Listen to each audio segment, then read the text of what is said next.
São 8h52 e no Folha no Ar, primeira edição de hoje, a gente tem o prazer de conversar com o professor de Economia, professor Said, Alexandre Said, aqui conosco ao vivo por home office, né, por videoconferência, né, e está em home office. O professor falou que até para sair de casa ele só fica dentro do carro. Muito bem. Bota o Arthur para sair, né, professor? O Arthur é jovem e não está na área de risco aí. Ele que cuida dos negócios. Grande Arthur, uma figura. Arthur é filho do professor. É tricolor também, né, professor? Aqui, se não fosse, tinha deserdado. Sim. Desde cedo eu já falo, não vai não, então não tem lanche, não tem sorvete, não tem nada. Aí acostumou, foi no peito. Olha, depois veio aquele monte de título, aí ficou bom. Ficou melhor. Eu sou o pai mais democrático do mundo e lá na minha casa, quando os gêmeos nasceram, né, eu coloquei as 4 camisas do Rio assim sobre a cama, né? Eu falei, meu filho, escolhe uma delas e é o seu time de coração. Ele pode escolher, pai? Eu falei, pode. As 4 camisas grandes do Rio. Coloquei em cima da cama lá. Eles escolheram a tricolor. As outras 3 eram aquela laranja do Fluminense, aquela grená do Fluminense e a branca do Fluminense. Vocês ficam com vontade, escolhe uma das 4 aí. Não, mas... Né? A única coisa que eu não sou democrata é nessa escolha, eu não fui, não. Rapaz, você quer ficar zangado comigo, é só mexer com o Fluminense. O resto a gente não liga, não. Tô brincando, isso já foi esse tempo. Mas também uma forma outra situação também difícil. Volta, não volta, treina, não treina. Olha só, se o Flamengo, que é o grande exemplo hoje, que é o grande time do Brasil hoje, volta a treinar, como é que fica? A criançada, será que não vai todo mundo pra rua aí, porque agora pode, porque o Flamengo pode, eu também posso? A gente vive hoje esse dilema que talvez poderia ter sido evitado. Mas vamos falar sobre campos, professor. O senhor não tem bola de cristal, mas tem dados reveladores que a gente não tem. Qual é o futuro de campos pós-pandemia e com essa arrecadação cada vez menor? Cláudio, esses números que você passou, realmente você vê, a folha de pagamentos corresponde a 60% da receita prevista. Essa receita ela é um pouco volátil, porque 60 e poucos % do que o campus recebe tem relação com royalty. Seja pelo ICMS, que é repassado no fundo de participação, seja pelas participações especiais e pelas transferências da ANP.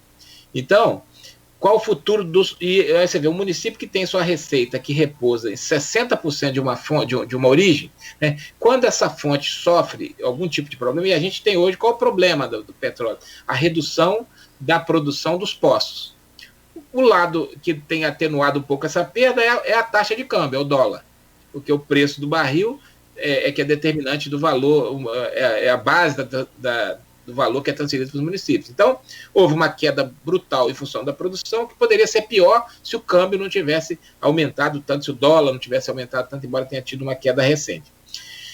Qual o futuro de Campos? O futuro de Campos, vamos imaginar o seguinte, o preço do barril deve se recuperar, é natural que se recupere, a produção vai aumentar quando a economia voltar a crescer, e a gente vai crescer, vamos sair dessa, não tenha dúvida.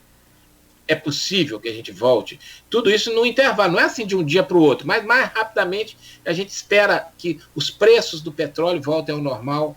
Pode acontecer uma ação da Rússia e dos Estados Unidos na OPEP, que fez com um acordo de redução da produção, que mantém o preço do barril relativamente alto, né? E pode aumentar ainda mais, como se os países grandes, a Arábia Saudita e outros grandes produtores, os próprios Estados Unidos, entenderem que é conveniente manter o preço do barril alto. Então, a gente pode não ter ano que vem, né, uma redução muito drástica da receita do município. Mas esse é um fator que preocupa. Porque mesmo que a receita dos royalties se mantenha, ou que caia pouco, Campos tem que colocar na agenda uma saída para essa dependência eterna que não nos trouxe benefício nenhum, a não ser uma cidade que vive permanentemente esse clima de incerteza em relação ao royalty.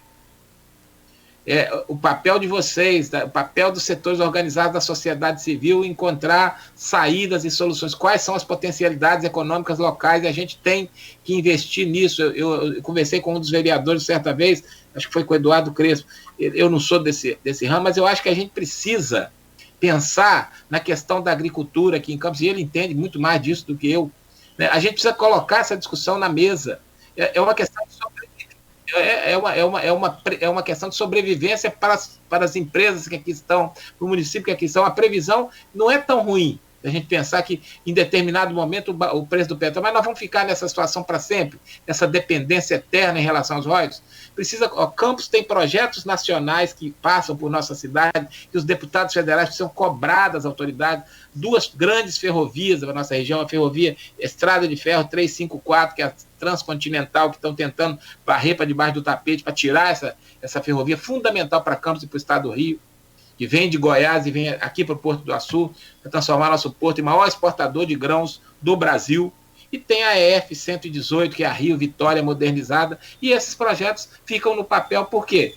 A questão, primeiro, a crise econômica, a dificuldade da economia. Segundo, eu acho que falta mobilização, falta ação. Nós não temos deputados federais, porque eles têm que correr atrás disso, pô. Assim como nós temos, cada um de nós tem que exercer o seu papel.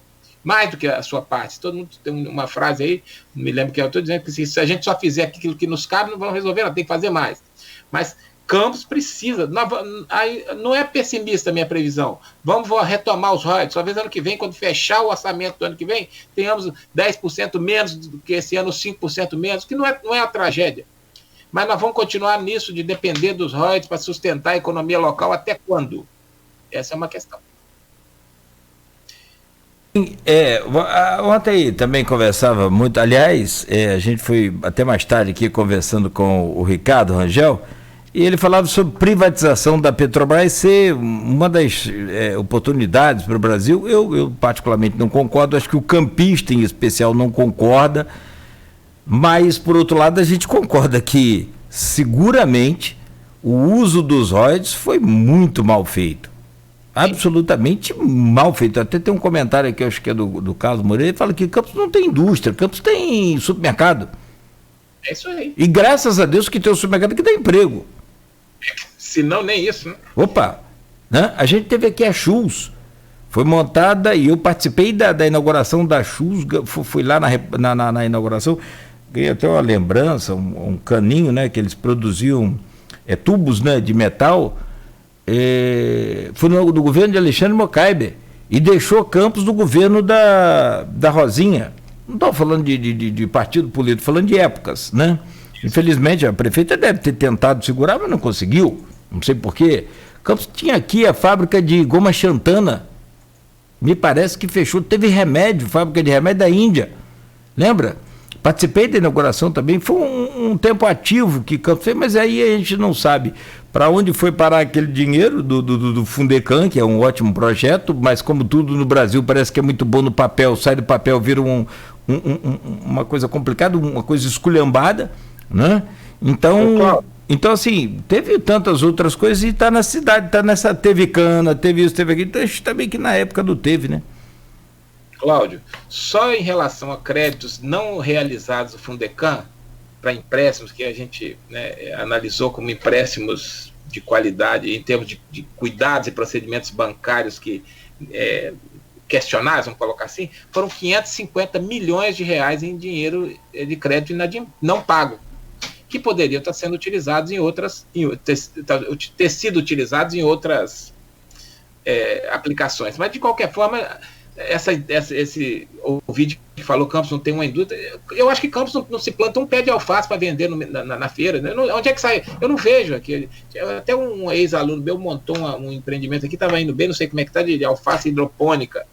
Não, mas Campos, não sei, a agricultura em Campos até que eu conversei, desculpa, professor, eu conversei com um aluno, com um secretário agora recentemente, o Robinho, só para você ter ideia, de abacaxi, por exemplo, tem hortifruti granjeiro de forma geral, mas só em abacaxi, Campos deve produzir esse ano mais de 160 milhões de unidades.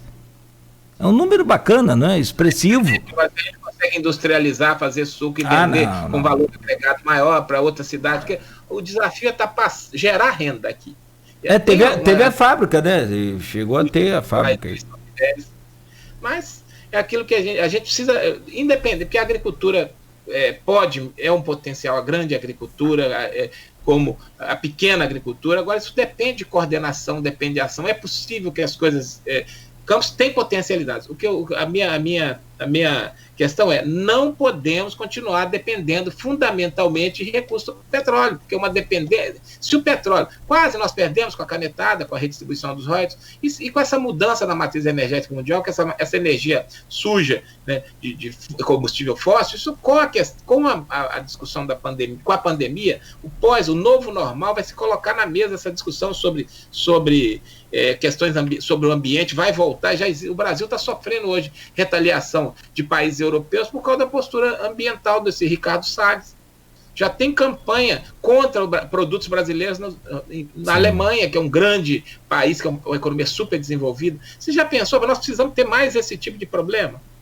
Nós precisamos ter mais esse tipo de problema? Então, voltando a Campos, desenvolver essas potencialidades, buscar essas soluções alternativas. Nós temos um polo universitário forte. Agora, se a gente não fizer nada, nós vamos ver isso derreter das nossas mãos e a nossa cidade só perder importância em relação às outras cidades, a outras cidades do estado do Rio e cair junto com o estado, porque o estado do Rio também, né, tem nesse trabalho que eu fiz recente, perdeu importância, quase que a metade do que era a sua participação no PIB aí, em 30, 40 anos, do PIB, da produção da riqueza do Brasil. Só que isso as pessoas, isso não afeta, todo mundo sofre com isso. Porque quando o PIB diminui, ou quando o PIB, as pessoas ficam mais pobres, é aquela conta que eu fiz. Ano que vem, todo mundo vai ficar no mínimo 10% mais pobre. Então é preciso resolver isso. Então a gente precisa pensar Campos assim, com essas novas, com novas possibilidades, né? Os ouvintes acho que têm essa noção. Campos produz muito pouco e depende fundamentalmente do setor público, que é muito arriscado, é muito problemático. Só para fechar, que nós já avançamos aqui, eu sempre agradecendo aí o senhor, uma pergunta que eu acho que vale a pena para todos nós, apesar de tanta dificuldade. E aí é que a gente aprende, né? Quais os legados dessa crise? Eu vou dizer os legados, que a questão da solidariedade, eu acho que a gente vai aprender, né, a entender a importância de ser solidário com as pessoas que estão em dificuldade. Vamos aprender mais a crise é pedagógica nesse ponto. O brasileiro vai aprender a consumir dentro das suas possibilidades, a ser mais cuidadoso.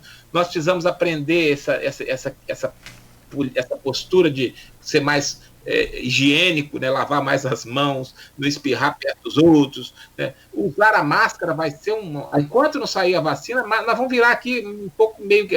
Antigamente, você andava de máscara na rua, ele era olhado com a cara meio de lado, o olho... Hoje, agora, todo mundo anda de máscara, não tem? Você vê como é que as coisas mudam. Então, o legado da crise é aprenderemos com ela, né? E vamos ver se a gente melhora, né, Cláudio? Mas quem tem mais que aprender com essa crise é o presidente Jair Bolsonaro. Ele, com todas as defesas, você pode não gostar dele, mas ele é o presidente de todos os brasileiros. Mas tem que se portar assim, ele não está se portando assim, ele não está se portando assim. Quando ele se portar assim, talvez o Brasil melhore e ele também melhore como ser humano. Se ele perguntou sobre o Paulo Guedes, se eu tivesse a oportunidade de falar alguma coisa, eu falaria isso ao próprio Jair Bolsonaro. Não sei se ia resolver nada não, mas eu falaria.